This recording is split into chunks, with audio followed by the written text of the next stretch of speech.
তোমরা ছেলেরাও মনে রাখো, ঈদ মানে নতুন কোনো জুতা না, ঈদ মানে ইবাদত।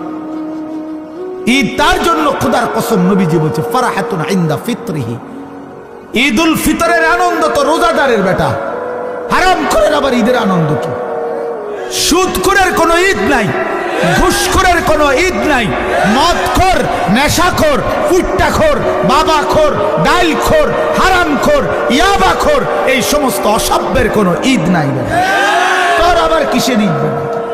হ্যাঁ, বেহায়া নারী, বেপর্দা নারী রাস্তার পুরুষকে হাইটা হাইটা নিজের শরীর দেখাইছে, নাটক, সিনেমা, নর্তকীর নাচ গান দেখছে টেলিভিশনে, এমন অসভ্য নারীর কোনো ঈদ নাই। তোর আবার কিসের ঈদ বেটি?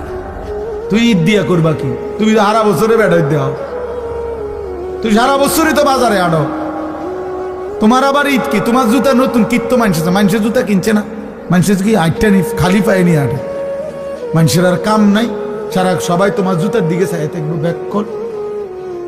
জুতা কিনছে বলি 3 দিন লাগাইয়া জুতা কিনছে, 3 মার্কেট ঘুরিয়া মাথার ঘাম পায়ে ফালাইয়া এক জোড়া জুতা চয়েস করছে।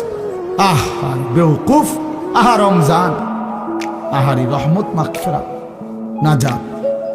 আমার শায়েখ বলে, হায় মুসলমান, হীরামণি মুক্তা ফেলে দিয়ে মাটির ঢিলা নিলাম, মাটির ঢিলা।